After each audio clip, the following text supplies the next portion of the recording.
In the dark, mist-shrouded forests of the White Mountains, 60 painted eyes glimmered from the shadows, each one fixed on the slightest movement. Not a sound stirred, not a leaf rustled, and every step was measured with deadly precision.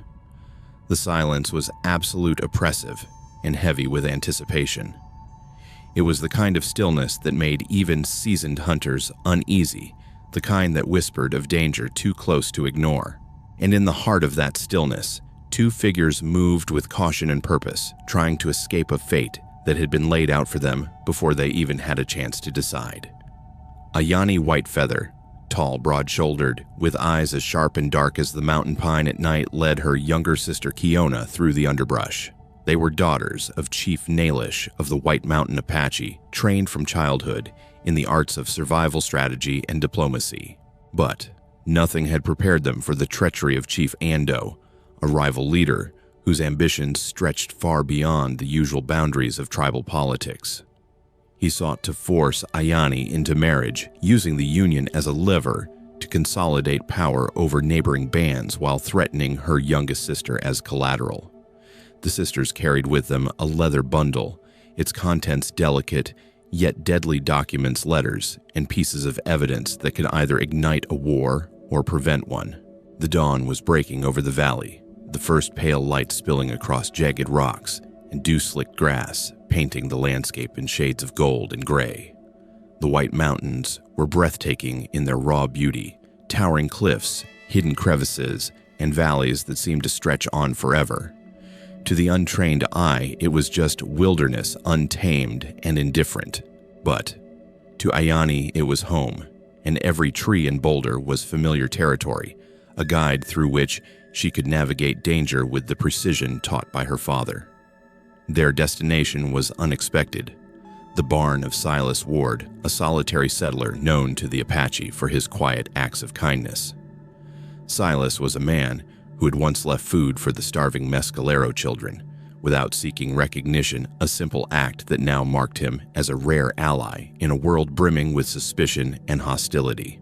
The sisters knew that if they reached his barn safely, they might survive the night, and perhaps live to use the knowledge they carried to prevent bloodshed. As they crouched behind the barn's weathered timbers, the rustling of the underbrush alerted them to movement beyond the trees. 60 warriors painted in deep reds and blacks emerged like shadows given life, encircling the valley with silent coordination.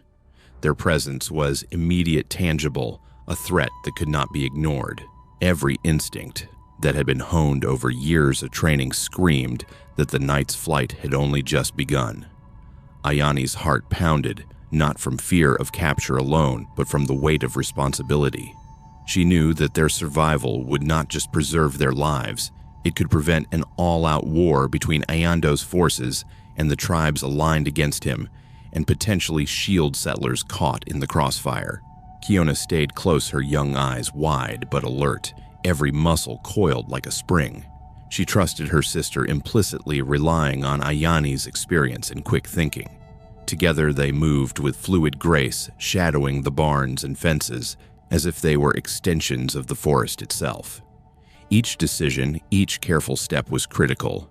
A single misstep could draw the attention of the encircling warriors and turn the night from refuge into a battlefield. In that tense, fragile moment, the audience can feel the weight of choices made under pressure. Decisions taken in the span of a heartbeat carry consequences that ripple far beyond the individual, touching families, communities, and alliances. For a viewer especially, those who have faced their own trials and responsibilities, the courage Ayani and Kiona show resonates on a deeply human level. Bravery is not merely physical, it is moral, and the act of doing what is right, even when it places oneself in peril, can echo far beyond the present moment. The White Mountains stood silent, witness to their flight, their peaks catching the first rays of the sun. In that haunting, beautiful wilderness, the sisters pressed forward, carrying the fragile hope that courage, strategy, and a touch of trust in humanity might just be enough to outwit a cunning enemy. This was more than survival. It was a fight for justice, honor, and the chance to protect lives on both sides of the looming conflict. And as the forest held its breath, The story of Ayani, Whitefeather, and Kiona unfolded a tale of cunning bravery and the weight of decisions that could shape the fate of many. The tension that had been building in the shadows of the White Mountains now pressed closer with every breath. Chief Ando, the formidable leader of a rival Apache band, was not a man known for compromise. His plan was ruthless force Ayani Whitefeather into marriage to unite the tribes under his command, using threats and the leverage of her youngest sister as pawns in a game of power. Ando's ambition was clear. He would extend his influence over the surrounding tribes using the might of his warriors to dominate the region, leaving any who opposed him at his mercy. Ayani and Kiona were far from helpless.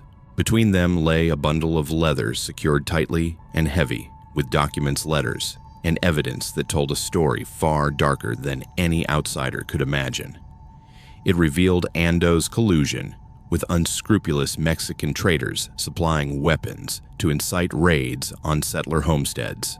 It contained proof of corrupt officials willing to turn a blind eye to bloodshed in pursuit of profit and power. In the right hands, it could prevent war. In the wrong hands, it could ignite one. The sisters knew the stakes they were carrying, the fragile balance of life and death in the valley on their shoulders. Silas Ward, the unsuspecting settler whose barn had become their refuge, was now drawn into a perilous act of deception.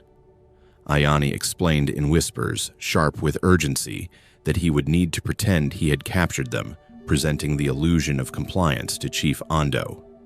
It was a delicate ruse. Any misstep could expose them and trigger immediate violence. Silas's role, though passive in appearance, was critical. The sisters' survival depended on their ability to control perception, to make the encircling warriors believe the situation was already won. Even as he agreed, Ayani's mind raced. She had spent years learning the intricate politics of her people, understanding how alliances were formed and broken, and how information could be wielded as a weapon just as deadly as any rifle or arrow. She orchestrated their position in the barn, calculating the approach of the enemy outside, and instructed Kiona to adjust the smallest details, the tilt of a shadow, the placement of a bundle, so that the encroaching warriors would underestimate their readiness. Every movement, every gesture was choreographed to protect both their lives and the evidence they carried. From the forest's edge, the painted warriors could be seen in tight formation, advancing with precision, born of rigorous training. But to them, the sisters appeared disoriented, vulnerable, perhaps even defeated. Ayani's strategy worked. By controlling the perception of weakness, they bought themselves time, creating a buffer against the overwhelming odds. The psychological warfare was as important as the physical, and in that quiet, fraught moment, the sisters had turned the tables without firing a single shot. Kiona, though younger, proved an able partner, reacting instantly to signals from Ayani and silently communicating her understanding with subtle shifts in stance and gaze. Together, they navigated the delicate interplay of fear, authority, and deception.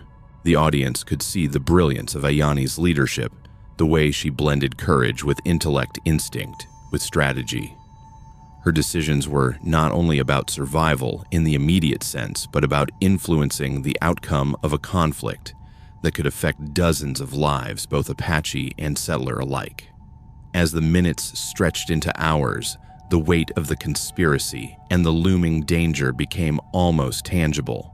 Every heartbeat reminded the sisters of the high stakes, but it also highlighted the power of foresight planning and decisive action. Ayani's courage was not just in standing against a powerful adversary.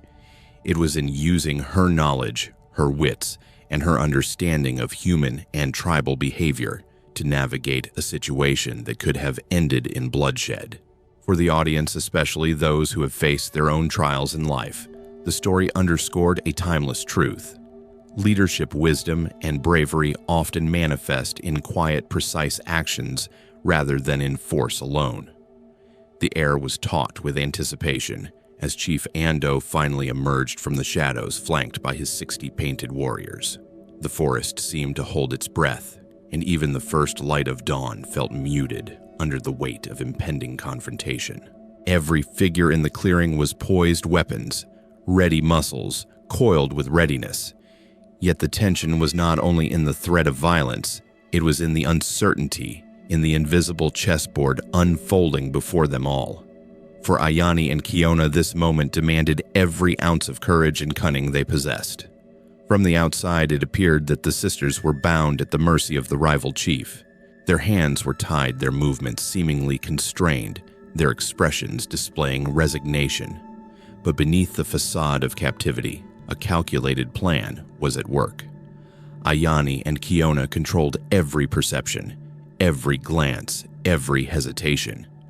The leather bundle of documents, the evidence of corruption and collusion with Mexican arms traders, rested safely with them, unseen yet ready to shift the balance of power. Silas Ward, standing nearby in anxious obedience to the sisters' instructions, was part of the deception, pretending to have captured them, while signaling subtly that he understood his true role. He had no idea that his very presence would soon transform him from a humble settler into a key piece in a larger game. And then came the revelation that shifted the stakes entirely. Silas, ordinary rancher, though he seemed, was in fact the nephew of Governor Robert Washington. The news struck like lightning through the clearing. A simple man long thought irrelevant to the wider political machinations suddenly held a position of extraordinary leverage. Every eye turned to him. Chief Ando himself paused, reassessing the landscape of power. What had been a straightforward confrontation had suddenly morphed into a multi-layered struggle combining personal history, tribal politics, and strategic intelligence. The sisters, unwavering, moved carefully through this moment.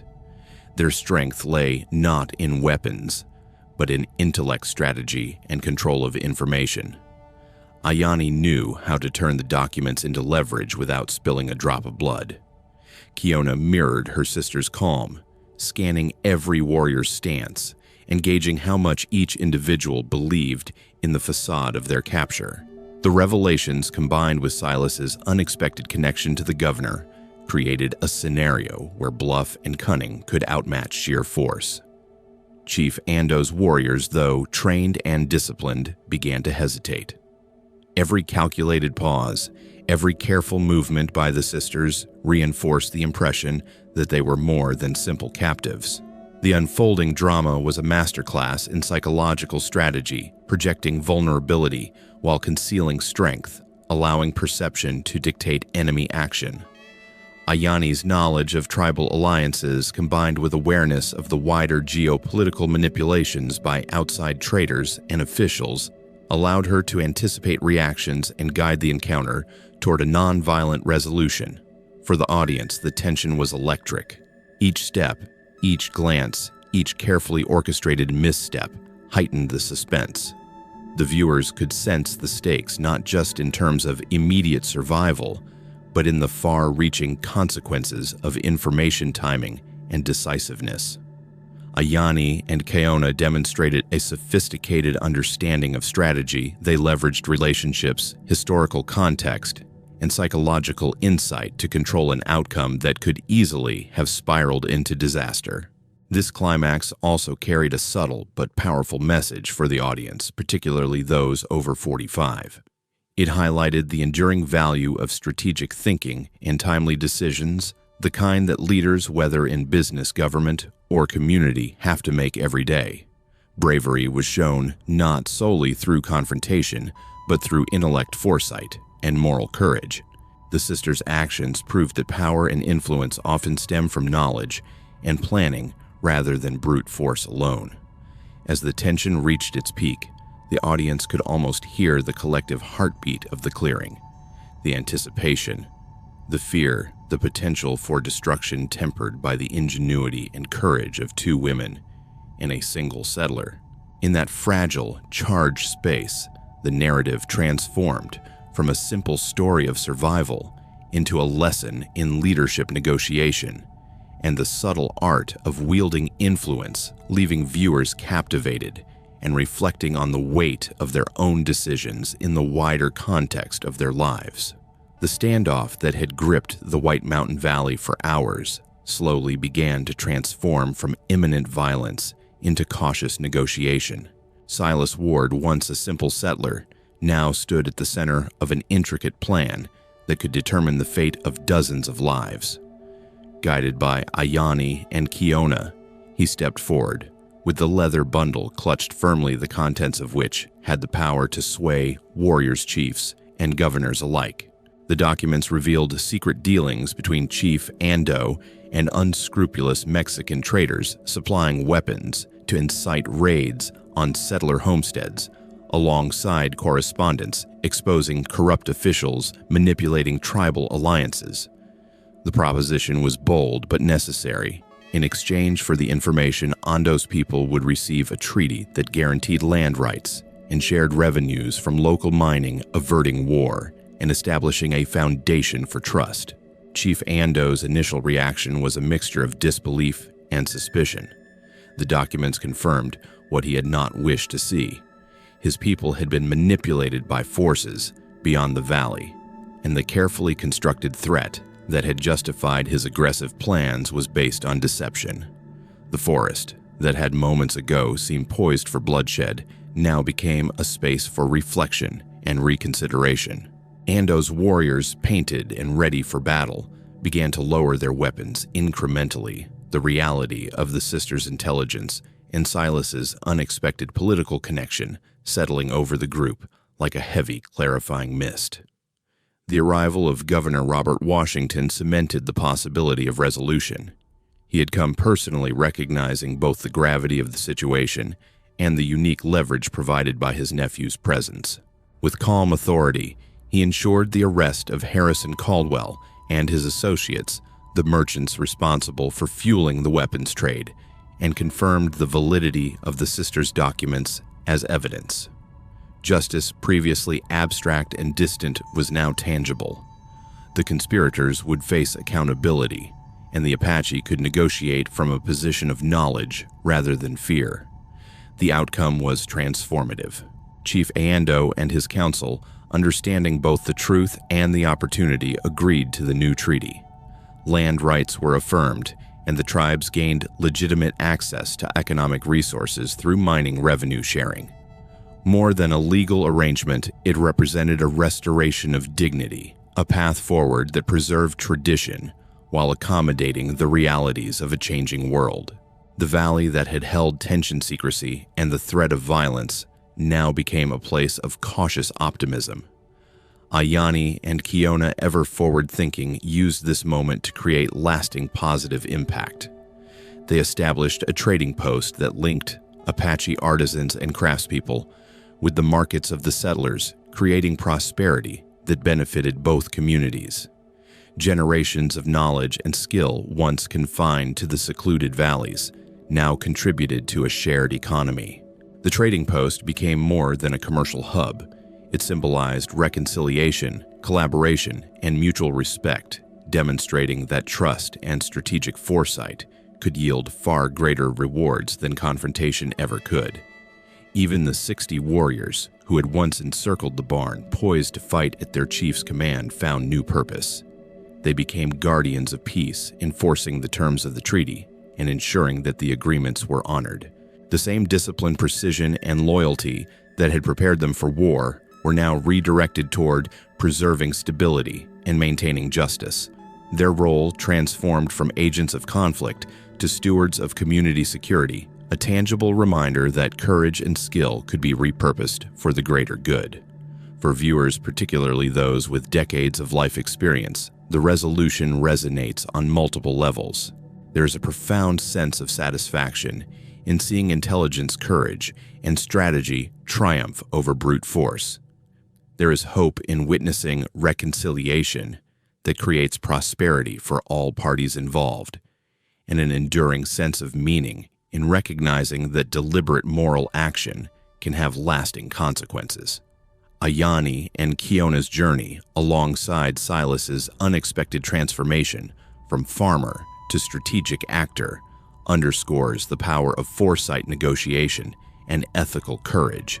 Even amidst treachery, manipulation, and danger, principle action can reshape outcomes, and leave a legacy of justice, collaboration, and shared opportunity.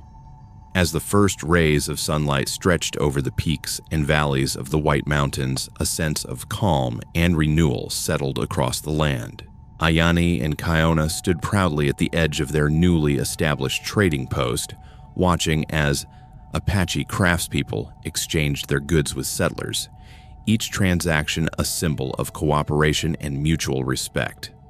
Silas Ward moved among them, bridging the two worlds with patience and understanding, his steady presence, reminding all that trust and integrity could reshape even the most volatile of situations. The valley, which had once echoed with tension and the threat of violence, now breathed with hope and possibility, a testament to the power of courage and strategic action. The lessons of this story run deep. Courage, the kind that Ayani and Kiona displayed, is more than simply standing against danger. It is the determination to act in ways that protect others and uphold justice even when personal risk is high. By navigating the delicate web of tribal politics, deceitful alliances, and external threats, the sisters showed that moral fortitude, combined with careful planning, could alter the destiny of an entire community, not just themselves. Their bravery was both physical and intellectual. They understood that information, timing, and strategic decisions were as crucial as any weapon in the defense of life and freedom. Information and collaboration emerged as equally powerful tools in this story. The sisters' careful preservation of documents exposing corruption, weapon smuggling, and planned aggression allowed them to negotiate from a position of knowledge rather than fear. By partnering with Silas, whose history of quiet kindness had earned him the respect of the Apache, they were able to leverage trust and credibility to prevent unnecessary bloodshed.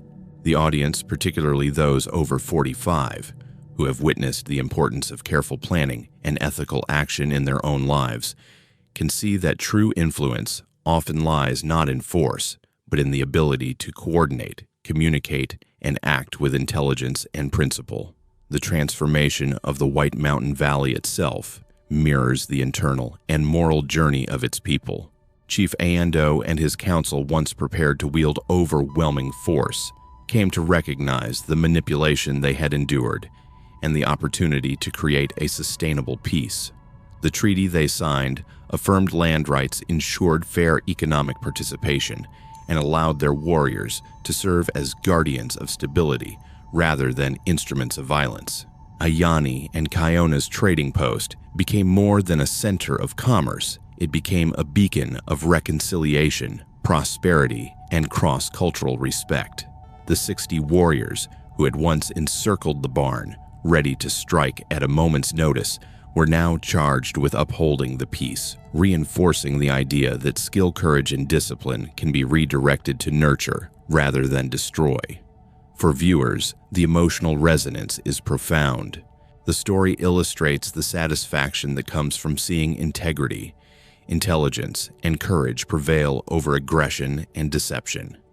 It fosters hope, showing that even in circumstances rife with danger and manipulation, it is possible to achieve outcomes that protect lives, foster collaboration, and honor justice.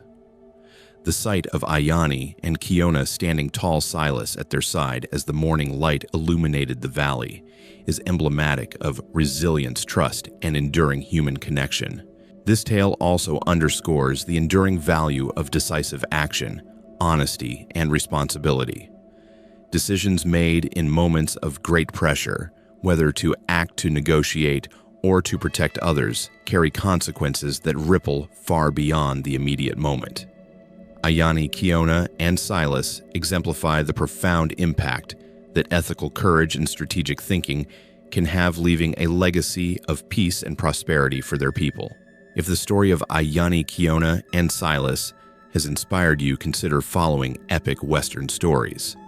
Share this tale, like the video, and leave a comment below to join in exploring more stories from the frontier filled with courage, honor, and humanity.